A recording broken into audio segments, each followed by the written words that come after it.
he wasn't threatened by the fact that I was a firefighter, right? Because he was amazing. But he told me, I just don't want you to be better than me at anything. And that was like a very honest thing. So I took that with me, was like, don't outshine the master. Be confident, be bold, be authentic, but don't forget to take action. This is Ordinary to Badass, where our stories empower women to step into the spotlight of their own lives and pursue what they're truly passionate about. It's time to step into the arena and become more than just extraordinary. It's time to become a badass with your host, Marie Sonneman.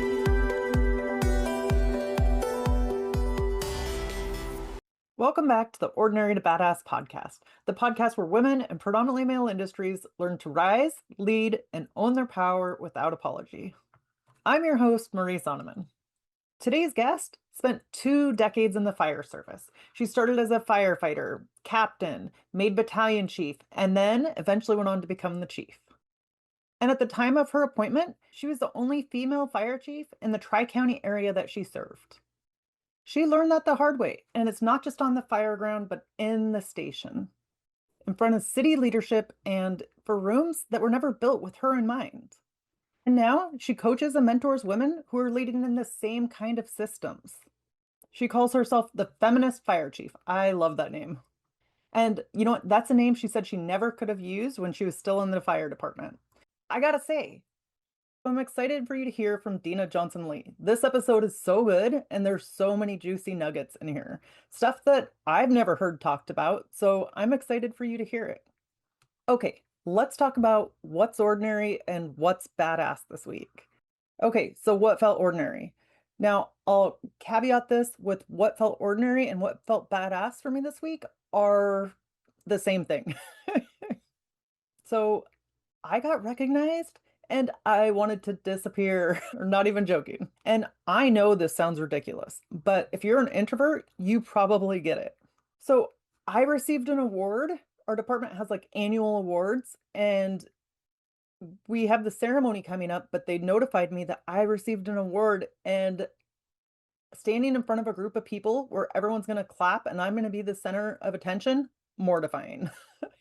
It's like, okay, just give me the award in a quiet little office and I'll say thank you and sneak back to my work. That would feel better to me. So for me, recognition has never been the part that I chase. That's not something that lights me up. So what felt badass is I worked really, really hard on a project, and I did months and months of work, a lot of overtime, long hours, and it felt good to get something for my agency. Like this could have a real impact and help to hire more people and get the funding to do so. So that was exciting. That felt badass. And it was like 2 of us that did it and put in all this time. So yeah, I was proud of the work that we did. So the award, it was like, okay, yeah, that's proof that the work we did mattered. I internally knew that it mattered and that it was a lot of work and a lot to go through. But okay, it's recognition that it mattered to the agency as well. So I think this is a good reminder. If you're an introvert and you don't like being in front of a big group of people, that's okay. You can still be a leader. Just because you don't want the spotlight doesn't mean that you can't be an amazing leader. Sometimes the people that might appear ordinary or the people that are secretly making an impact are the ones that are making the whole machine work. They're the ones that are hoping nobody calls them to the front of the room. But when they get called, they walk up anyway, even if they're scared, even if it makes them uncomfortable. So I'm saying this to you as much as I'm saying it to myself, to do things that are hard, do things that are uncomfortable. That's what makes it badass. Is like, it would be easy for me to be like, I think I have the black lung or I have vacation scheduled for that time, anything to get out of it. But you know what? We got to push ourselves. We got to challenge ourselves, right? Okay, today's episode is called Don't Outshine the Master. Because you know what? That's the deal that a lot of women in predominantly male industries have to make without ever agreeing to it. And it doesn't stop at a boyfriend in the academy. And it goes all the way to when you land in the chief's office. And you might not be hearing this anywhere else. Matter of fact, you probably aren't. So figured this is the perfect place for it. So that's exactly why I want you to hear from Deena. Let's get into it. Welcome to Ordinary to Badass. Whether you're ordinary or badass, I'm so glad you're here. Today's guest is Deena Johnson Lee. Deena, thank you so much for being here. Excited to have you on the show. My pleasure. So, before we go any further, I got to ask you, do you consider yourself ordinary or badass? I consider myself a badass and always have. I love it. So, what do you think helped you feel like a badass then from a young age? I think that having a delusional type of self concept that I can do anything or figure anything out, and I don't quit easily, and just that belief in myself. Was that something like your parents installed in you, or did you just kind of find it I on think your own? I think it comes from, I mean, I'm Gen X, eldest daughter. I was leading the family at 9 years old. But I think it just comes from repeatedly doing hard things, and it's like a muscle. The more you get out of your comfort zone and the more hard things you do, the more that you realize there's nothing I can't do, really. That's how I feel now, you know? So it's just repeated consistency and doing hard things, and then that it just becomes who you are. Yeah, I think it's so easy to look at other people and you see them doing hard things and you're like, "Oh, they can do that. That's easy for them." Mhm. They don't realize, no, it just gets a little bit easier to make yourself do it once you've done it before. Yep, exactly. So, I'm excited to get into the conversation today. Can you tell us a little bit about yourself? So I started, like I mentioned, I was a Gen X kid. I got married at 22. I had two kids back to back when I was 23 and 24. And I found myself married with a white picket fence, and I was completely unhappy. And I thought there was something better for myself. So at the time, I was a waitress at Coco, as a restaurant over here in California. And I took an EMT class, which just opened up my entire world. I got hired by an emergency room, and then I met firefighters that would come in to the emergency room that I was taking classes to become a nurse. And then I got the idea to become a firefighter, and as a single mom now, and did multiple ride-alongs and just completely changed my direction in life. And just I tested for 3 years, almost 3 years, and got hired, and then I worked for the I'm just telling you my whole life story right now.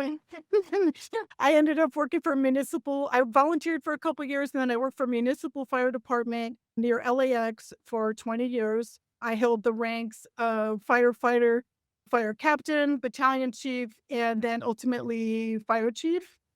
And so that was a really super fast version of my entire life. I don't know if I answered the question.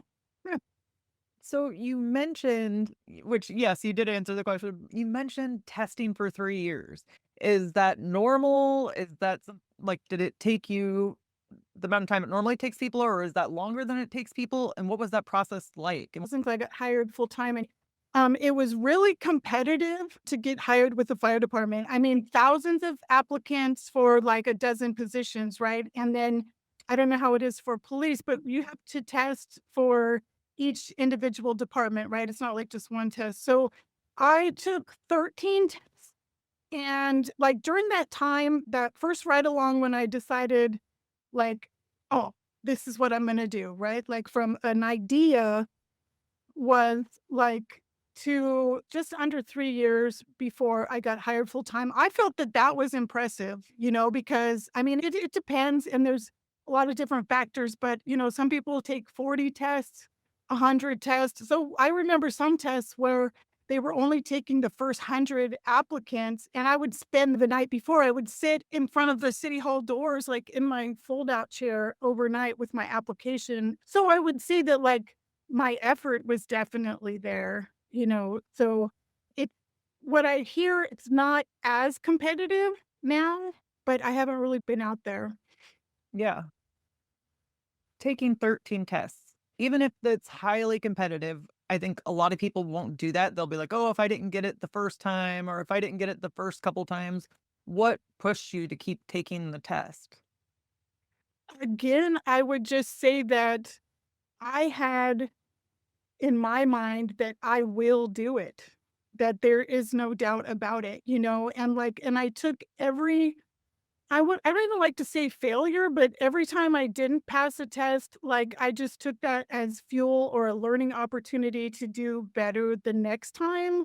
Like, I remember specifically that one I was talking about where I sat overnight with my application, and then I got in the first 100, and then they invited me back for a physical agility, and I remember, like, just putting it all out on the grinder, like, the stair climb, we had to go up an aerial ladder, we had to pull hose, we had to do all these things that I had never even done before, and when they called time at the last second, they said, "You missed it by 1 second."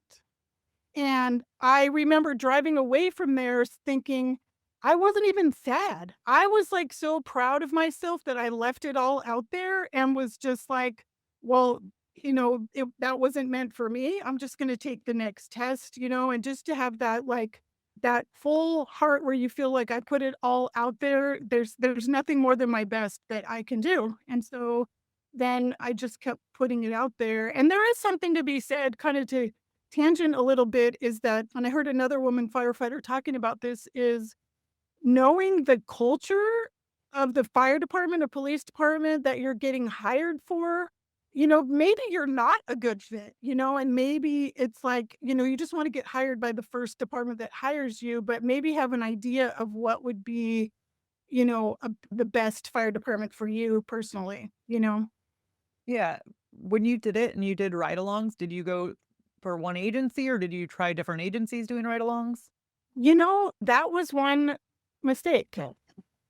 Because the fire department that I went with was, like, 24 stations, they were badass, and they had, multiple calls, thousands of calls, and so I thought every fire department was gonna be like that, and then when I got hired by my small municipal department, I was like, "What? 1 call today?"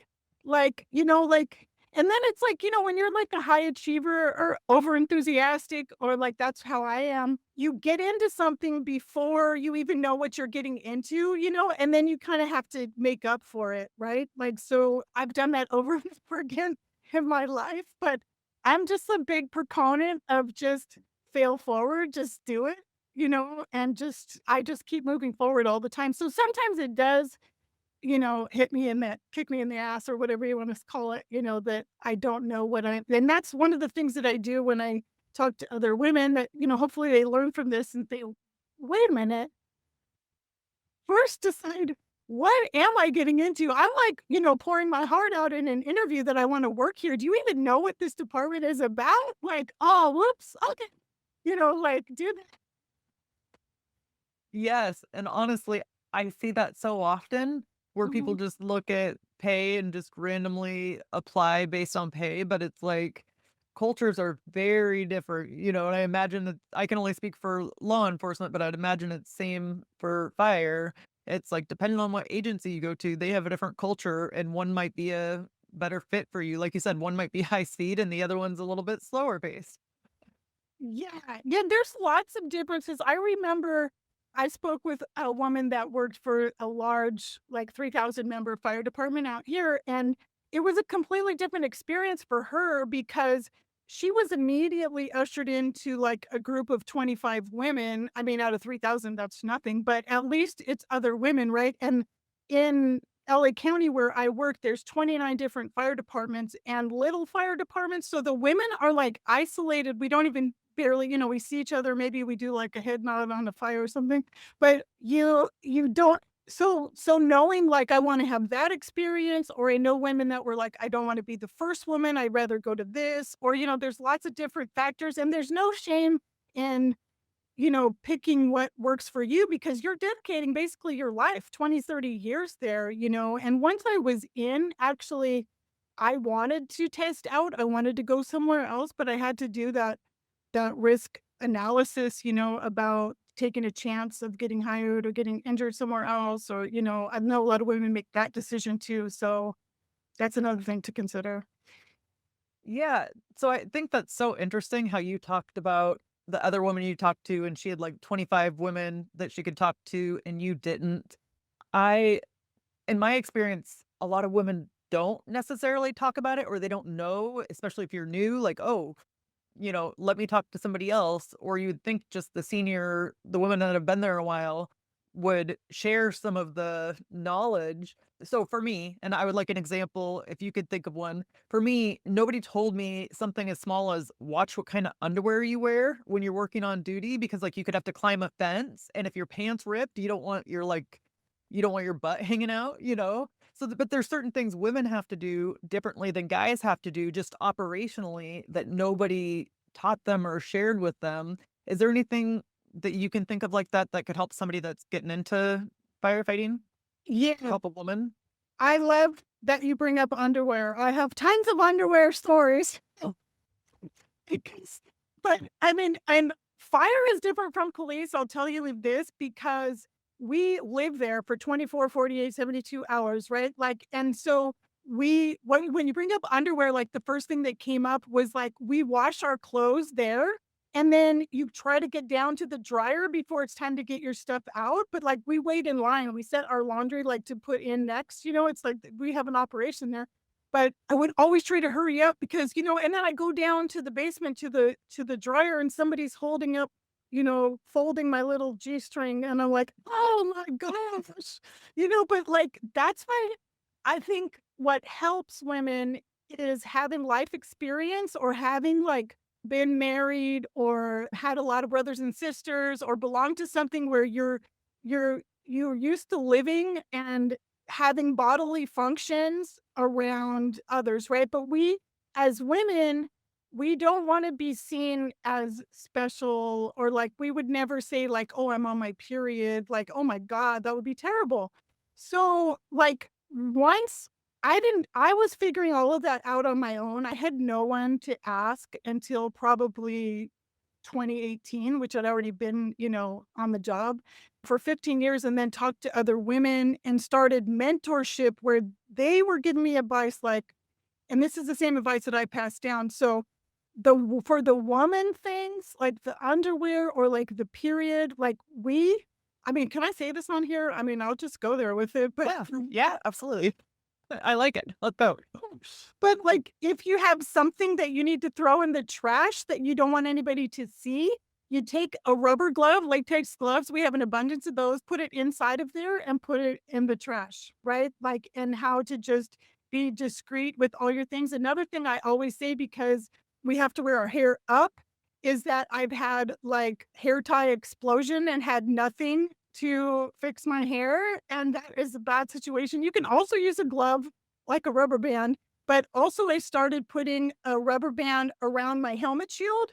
And so that if I had a blowout, I had a backup, and then, we have like I'm sure you do the same thing. Like we have backups for everything. Like we just were talking about readers. I had little fold up readers in my pocket. I mean, I had like a backup gloves, backup everything. Like, so just being prepared, but having a woman mentor like you or me, like you can say, just someone to ask and say, "Hey, this is what happened. My underwire bra was heating up in the burn tower, okay, this is, like what should I wear like when I go to bed?" Like have just I didn't have anyone to and I was just most of my life has been just trial and error, and that's what I really love to just offer suggestions as a mentor because you don't have to take the suggestion, but like just there's no information on how to survive in those basic things. Yes. And honestly, I'm loving this conversation because it's like, I don't think this stuff is talked about nearly enough. And Mm. if you don't have another female in your agency, or maybe you do, but you're kind of like not on the same shift, it's like, it's good to be able to hear this stuff and know, oh, yeah, I didn't think about that. That could be helpful and prevent them from being in an uncomfortable situation. Yeah, and you bring it up, I wanna mention too that not every woman is going to be helpful or mentor you or will give you advice, and so, like, I just like to put that out there. Like, I even, keep other women, everyone really now at arm's length because, like, just to keep me safe, until I have a relationship with someone that you can be vulnerable and really say the things that you wanna say. But I did used to presume that other women would be on the side of women. And in my mentorship and coaching now, the women that come to me, a lot of their problems are with other women. That was kind of Mm. surprising to me that like is, and I get it though too, because it hurts a little bit more to me when it's coming from a woman than a man, and Yeah. but I recognize that, you're in a survival mode, and it's just you don't want another woman could even be a threat to you, so I understand where they're operating from, but I'm not operating from there. Right. Yeah. And I think something that I've heard a lot is like they think they had to go through a hard experience to get to where they are. So they're like, well, I had to go through it. You should have to too. Like that's what makes you tough, you know? Yeah, yeah, that's all those, like, limiting beliefs and lies that, that there's only room for one, and that, Mhm. that it's kind of like tokenism, or that you have to compete with other women, or, we can both shine here, like, and, the guys add to it, like, to make you feel like I tell this story sometimes too, is that when I first got hired, there was another woman at the first woman had already been hired there a few years before me, and her name was Deena as well, and so, like, now here comes the second woman, same name of Deena. I'm like, I'm sure she didn't like it very much at all, but I just was trying to do a good job, right? I'm, like, dragging around the heaviest guy. I'm, like, trying to just, kick ass on all my operations, but also, like, on the mundane task and everything, and then one engineer started calling me the good Deena, and Mhm. I was like, well, I like this, but it started driving a wedge between me and the other Dina. And really, like, I now looking back, we should have been united, but I was just trying to make it through probation and to be good, but like at the expense of another woman is not the way to do it. But again, I can see through those eyes of like, I'm just trying to survive. If I have to be the good one, then you know what I'm saying? So it's kind of like Yeah. those women are like, "I'm the good one. She's the new one," and, there's all different cultural and social expectations that play into it, Yeah. especially in a I don't know if it's like this way for you in the police, but, like, seniority to some people is, like has, like, the weight of, like, the most weight, like, "Oh, well," like and then if you are new, like, you don't have a lot of value, right? Like, it's kinda like Yeah. so there's some of that mixed in too, I think. Yeah, and I definitely especially when I was new, I always heard, like, "Be seen, not heard." And Yep. so and that was all new people. It wasn't just for women, it was, like, everybody. You just keep your mouth shut and just do your job. Yeah, that's why I think, like, there's misunderstandings amongst women because, like you had mentioned leadership too, that the first 4, 5, 6, 7 years is the same for men and women, I feel like. Like, as far as, like, you're proving your competence trust and your belonging trust, and there's stricter parameters, and then once you take that first step into promoting, you become more of a threat. So someone like me that was like a great firefighter, kicked ass, proved myself, everything, I started from scratch or, like, below scratch. I was like it was terrible when I first promoted. It was so hard because I was basically starting over, and I didn't have the seniority. I didn't have seniority in the rank, and so, like, I think that, like, some of the backlash that I get from women or, like, when they say, like, "Oh, it hasn't been my experience." Yeah, because you didn't promote. Like, you weren't a threat in some way, or, and you and I had talked about that walking that tightrope, and that tightrope gets even smaller if that's even possible once you the parameters that you feel you're allowed to stay within, to be accepted into the group gets even smaller, smaller, smaller. And then when you're going up into the higher ranks, the chief levels, then, people on the job hate the chiefs anyways, and then when you're a woman, they're like, I hate you double now, and then it's like, okay, this is great fun. Yes. So, yeah, I completely resonate with what you said. Like, you get promoted and you become more of a threat. I would love you to expand on that a little bit and say, like, more of what you mean by that, or an experience you had where it felt like people were looking at you like more of a threat. So it's subtle and sometimes not so subtle. But when I first got into the fire service and I went to a volunteer fire department, and I had a boyfriend in the same academy, right? Or he became my boyfriend. That happens a lot too, that's a whole nother topic. But he said to me, like, he wasn't threatened by the fact that I was a firefighter, right? Because he was amazing.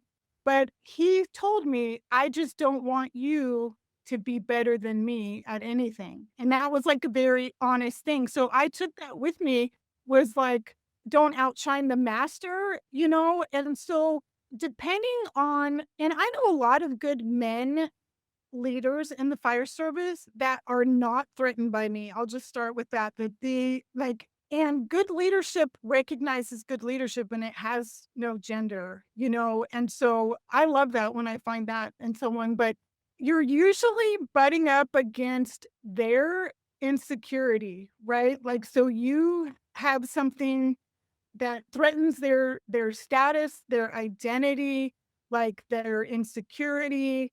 And for a lot of us, myself included, that our identities are wrapped up in being a firefighter.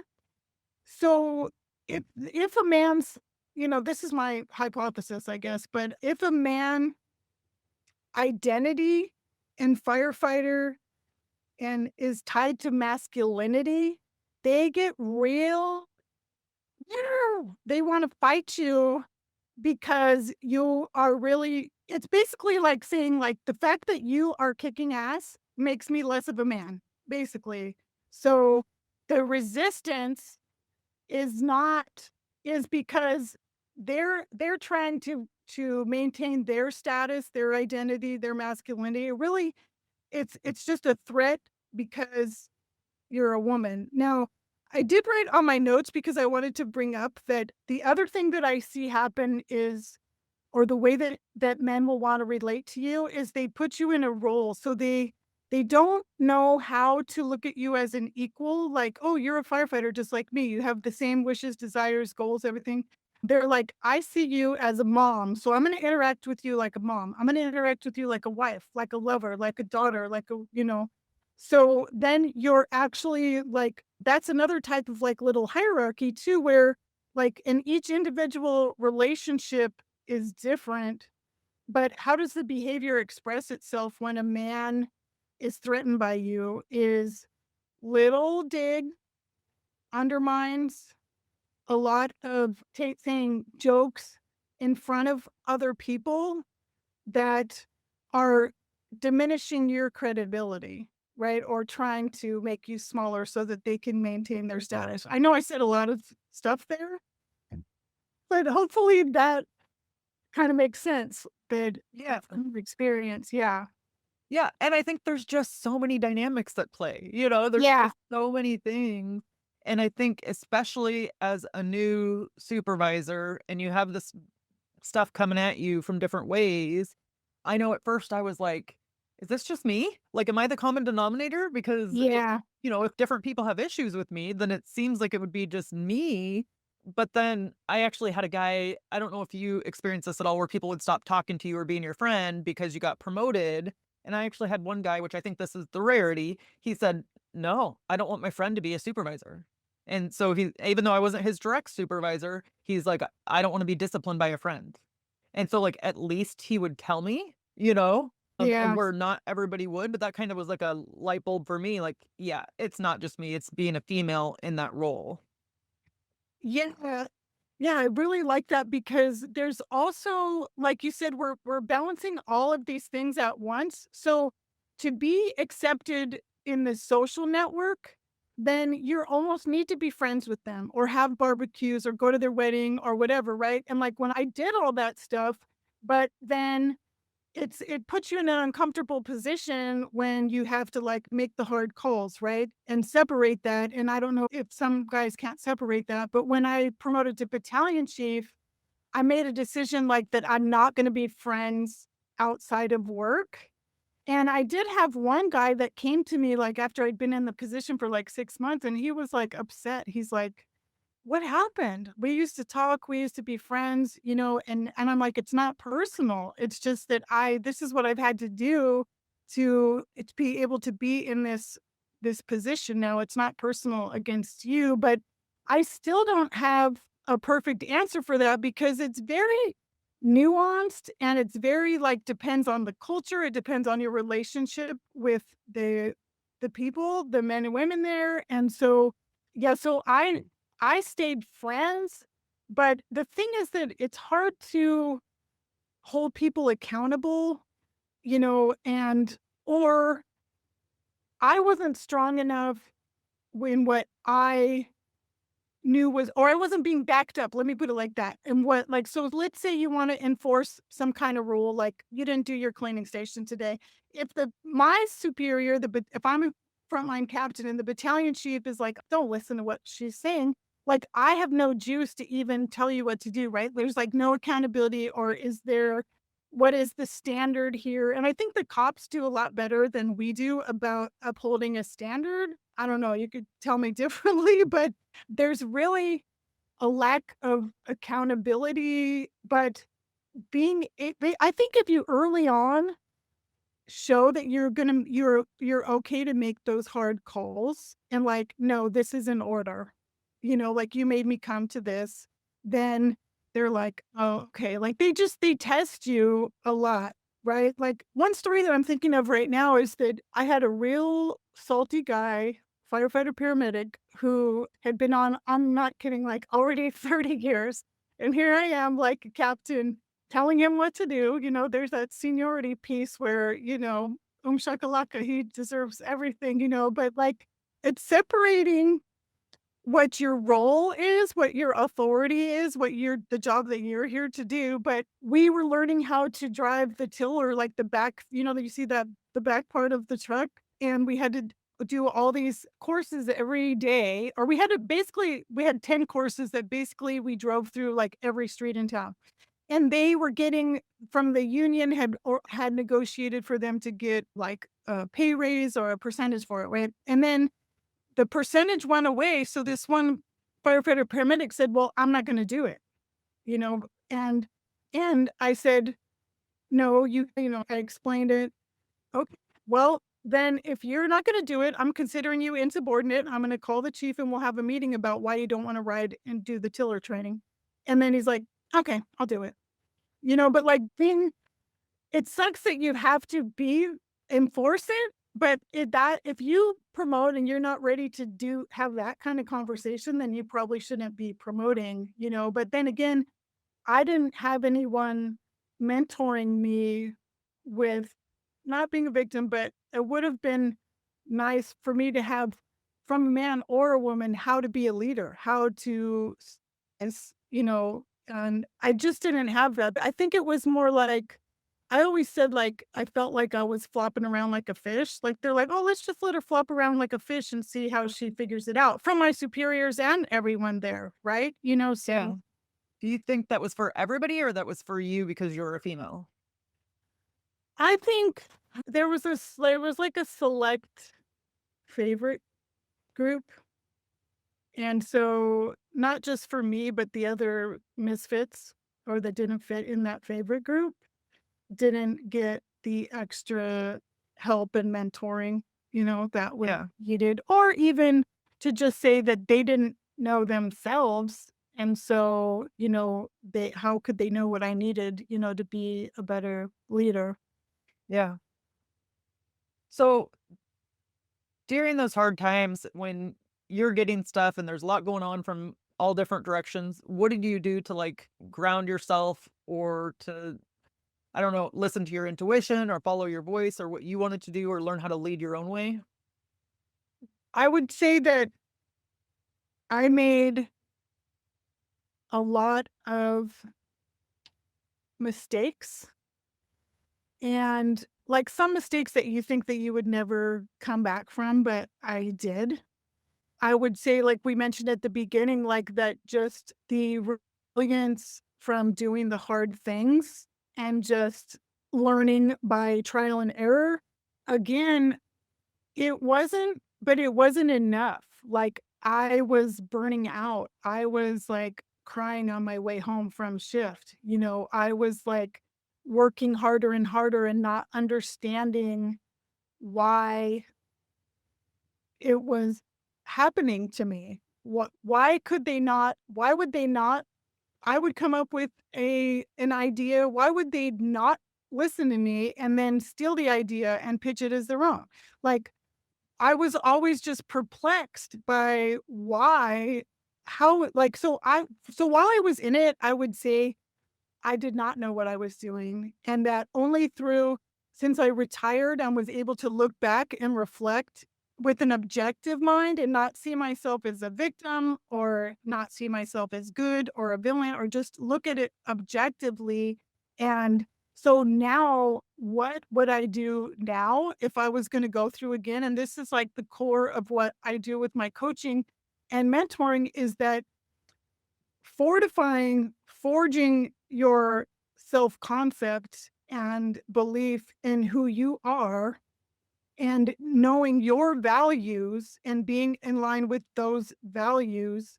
And you had mentioned in your podcast, like that, yes, you need to adapt in those situations, but you don't need to discard all your values and knowing what you stand for and and just be solid in that, right? Like I spent a lot of time trying to make myself small. Okay, maybe that will work. Oh, I'll try to be your friend. Maybe that will work, and I wrote this down too is that like I don't know if this is the right thing, but would you rather be liked or respected?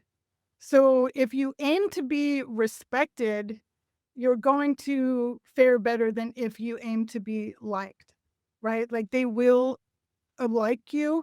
And what I always tell women too is that you have to be in it for the long game, right? Like there's that competence trust, which is a little bit easier to prove. That's what we do that well. Women, we like take all the classes. We're so competent technically. We're like we know every chemical. We know every more than we need to know.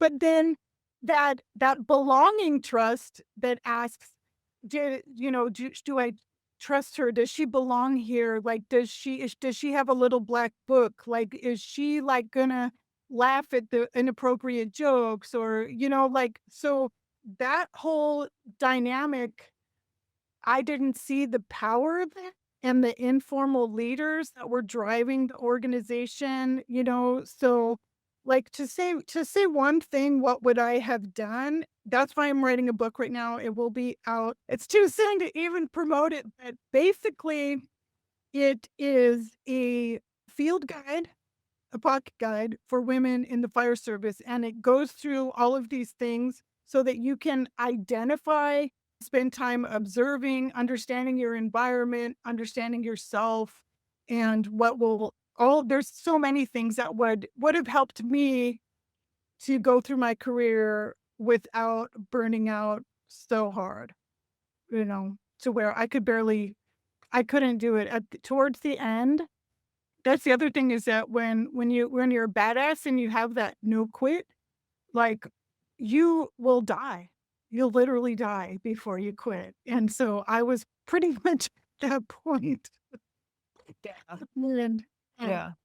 And you definitely have to find ways to like protect your own peace, like do yeah, things to keep yourself healthy, which of course I wouldn't have thought of earlier in my career.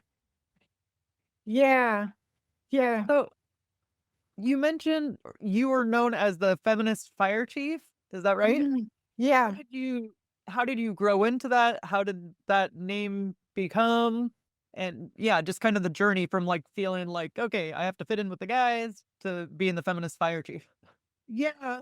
So, like I said, the first year after I retired, I didn't feel like I could get enough days off. Like, that was the first year. And then through doing things that were healing my nervous system, I was getting therapy, I had a coach. I was like, sounds strange, but I was like painting rocks.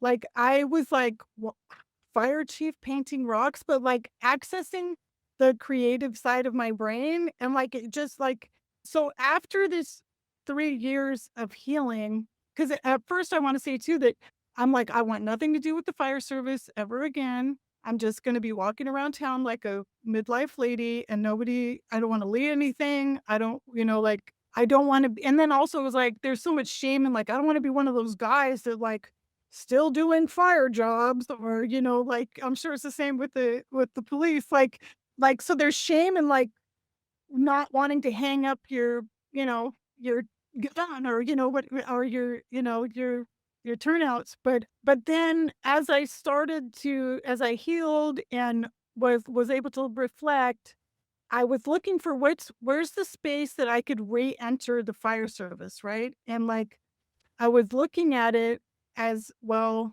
to be accepted, there's only these parameters, and I'm not willing to sacrifice my authenticity to go back into that putting on that mask and that like, okay, well, I'm gonna be this because if I'm too much of this, the guys aren't gonna like it, right? Or there's gonna be hate. And that was really calling myself the feminist fire chief was basically I could never call myself that when I was on the job. Oh my goodness, no.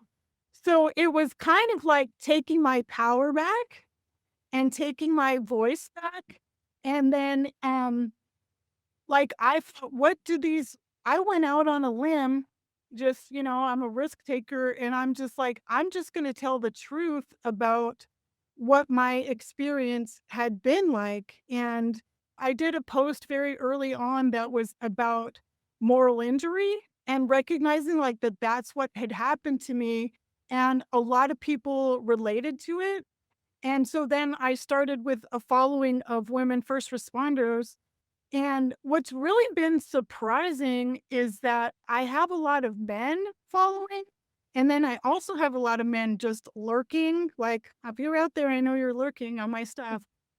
But then it reinforced for me something I didn't believe then is like, I am a leader. All of you were saying that I'm not. And that part of me that believed that like, no more. Like, I'm owning it and it's all on my terms, and it's kind of the social media and what I'm doing now has given me the opportunity for me to decide who I am, and I don't have to be in those parameters anymore, and then, a happy surprise is that, because your mind lies to you. I was like, well, everybody's going to hate me. Even all the guys that I used to like and liked me, they're going to hate me. No, they don't.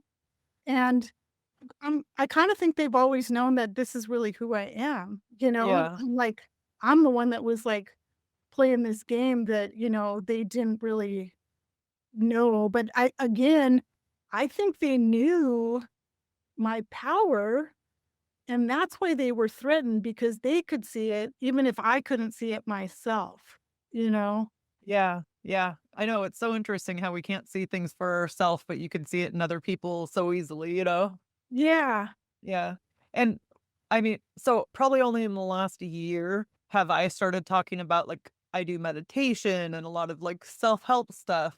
And yeah, it's generally not talked about at all in law enforcement. But it's funny because like I have probably taught like 7 people woo woo, the phrase Yep. woo. Now I hear them going around talking about woo woo. It just makes me happy because never in my life would I expect that, that it would be okay or that Yeah. then they start saying it too. So it makes me laugh. You never know really what people will be open to. Yeah, I love that you said that because that I never wanted my woo-woo to come out either, like, Yeah. because I think we're taught that you're just one-dimensional, but really being able to regulate yourself is key to everything, is to not to be able to get out of that fight or flight state that we're always in. Yeah, I love it. Yeah, so good. So let's wrap up with a tip for women who are in the arena fighting for the life that they want. Okay. Can I give a few tips? Yeah, go for it. So this is what I like to say that your courage is your superpower. Know that. Okay. Keep showing up.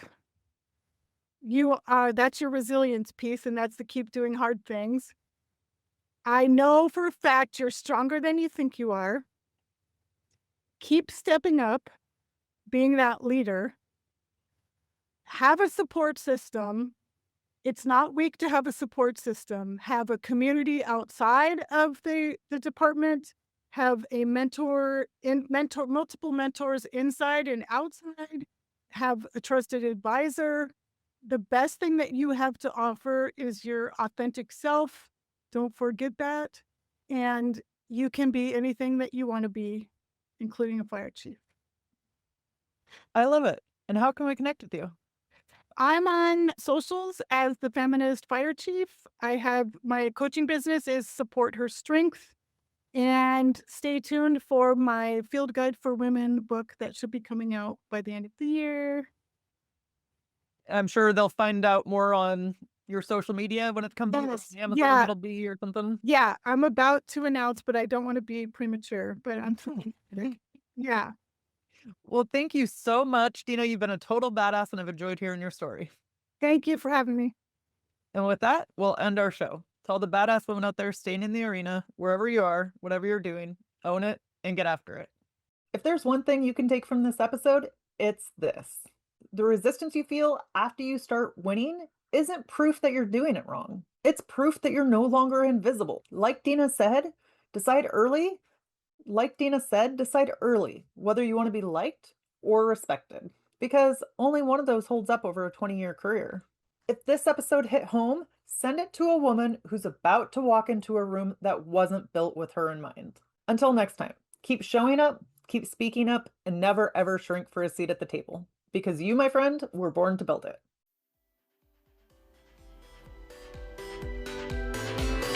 Now that you've listened to this episode of Ordinary to Badass, we want to hear from you. Go to our website, ordinarytobadass.com/podcast, and submit your own experience on how you took your life from ordinary to badass and get the chance to be on a future spotlight episode of the show.